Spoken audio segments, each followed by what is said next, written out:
सतीश मित्तल जी। राधे राधे। महाराज जी, राधा वल्लभ श्री हरिवंश, आपके चरणों में कोटि कोटि नमन।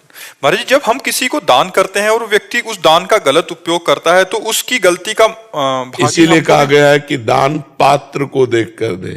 कुछ दान होते हैं जिसमें पात्रता नहीं देखी जाती। जैसे कोई प्यासा है, अब कौन है, हमें कोई मतलब नहीं, पानी पिला देना है। भूखा है, कुछ नहीं देखना कौन है क्या है, कुछ नहीं देखना, भोजन पवा देना। कोई ठंडी में कांप रहा है, कुछ नहीं देखना, उसे वस्त्र दे दो। कोई बीमारी से परेशान है, कुछ नहीं देखना कौन है क्या नहीं, उसकी औषधि करा दो। कुछ ये सेवाएं हैं जो बिना विचार किए कर देनी चाहिए। अब जैसे रुपया देना है, अब होश में, वो रुपए का शराब पिएगा कि बेविचार करेगा कि जुआ खेलेगा। अगर वो शराब पीता, बेविचार करता है, जुआ खेलता है, तो आप उसके भागीदार बनेंगे, आप भी नरक जाएंगे। और अगर वो धन आपका भगवान की सेवा में, संत सेवा में, अच्छे कार्यों में लगा तो आपकी उन्नति होगी। हम दान इसीलिए देते हैं कि हमारा मंगल हो, तो रुपया बहुत होश से देना चाहिए। भोजन, औषधि, वस्त्र, जल हम किसी को भी दे सकते हैं, लेकिन रुपया जब देने की बात हो तब समझ जाना चाहिए कि अब हम देखें पात्र है कि नहीं, हमारे रुपये का सदुपयोग होगा कि नहीं होगा। हमें भोजन दे देना है, वस्त्र दे देना, उसको औषधि दे देना है, जल दे देना है, लेकिन रुपया देने में हमें थोड़ा विवेक की जरूरत है। हमारे रुपये का सदुपयोग होगा या दुरुपयोग, ये हम पहले जान लें तब हम रुपया दें। तो इसीलिए प्रायः लोग दान का विशेष लाभ नहीं ले पाते।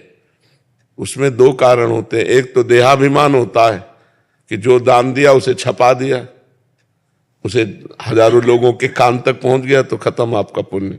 और दूसरा होता है पात्र नहीं होता, मांगने के समय तो दैन्य होता है, इसके बाद फिर उसके आचरण क्या होते हैं, शराब पीता है कि मगर मस्ती करता है, जुआ खेलता है, क्या करता है, तो उसका अपराध आपको लगेगा। तो दान का सही लाभ है कि जैसे गौ सेवा, तो हम चारा दें हमें जाके, जहां हमें संशय है वहां हम सामान का प्रयोग करते हैं जो बेच भी ना सके, और जहां ये हमें पक्का पता है कि हमारे धन का सदुपयोग होगा, साधु सेवा में जाएगा भगवान। एक बार नैमी सारणी के स्वामी नारदानंद सरस्वती, तो कानपुर की एक धनी बुढ़िया गई, स्वामी जी मैं बहुत गरीब आदमी हूं, और वहां तो बहुत से संत रहते, सब संतों की सेवा करना चाहती, पर 1 रुपया हमारे पास है।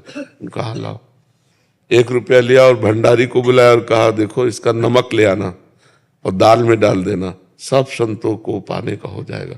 बुढ़िया सामने में 1 करोड़ रुपया, आज के 40 वर्ष पहले 1 करोड़ रुपया तुरंत ट्रांसफर चेक में, कि हमारे रुपए का सदुपयोग। जब 1 रुपये का सदुपयोग हो सकता है तो 1 करोड़ का कर सकते हैं सदुपयोग। तो रुपये का सदुपयोग हो, अगर दुरुपयोग हुआ तो दान फिर दुर्गति कराएगा, और सदुपयोग हुआ तो सदगति कराएगा। समझ पा रहे हैं आप? किशन जी, प्रिया जी।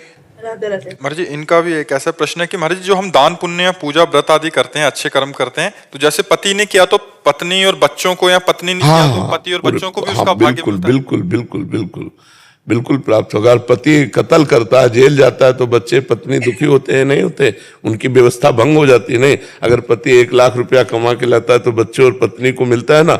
ऐसे ही शुभ अशुभ कर्म से पूरा नाता जुड़ा हुआ होता है। हाँ, जन्म मृत्यु चक्र में फिर अपना अपना हिसाब चलता है। मान लो एक सरकारी आदमी है, उसको जो सुविधाएं मिलती हैं तो उसके परिवार को भी तो भोगने को मिलते हैं। बोले अमुक ऑफिसर के माता पिता फ्री ट्रेन में चल सकते हैं, ऐसा है नहीं, तो उस कर्म का उसका फल मिल रहा है कि नहीं मिल रहा है। अगर आपका शरीर छूट जाता है तो जीवन भर आपकी पत्नी को पेंशन मिलेगी, आपके पुत्रों को सहयोग मिलेगा सरकार का, तो कर्मों का मिलता है हिसाब किताब, वो सब संयोग बनता है। लेकिन भगवान की प्राप्ति स्वयं से होगी, इसके लिए स्वयं भजन करना होगा। ये दान पुण्य से भगवान की प्राप्ति होती नहीं है। दान पुण्य एक अलग शुभ कर्म है, पाप अलग अशुभ कर्म है, जिसका दुख और सुख परिणाम है। और जो भजन है ये भगवान की प्राप्ति कराता है, ये आनंद की प्राप्ति कराता है, ये अखंड प्रसन्नता प्रदान करता है। इसीलिए हम सबको कहते हैं कि पैसा नहीं लगता, कोई मेहनत की बात नहीं, उठते बैठते चलते फिरते राम कृष्ण हरि राधा राधा, जो आपको प्रिय हो वो नाम जप करते रहो। दूसरों का जहां अवसर मिले उपकार कर दो, इसी से भगवान प्रसन्न हो जाएंगे जी।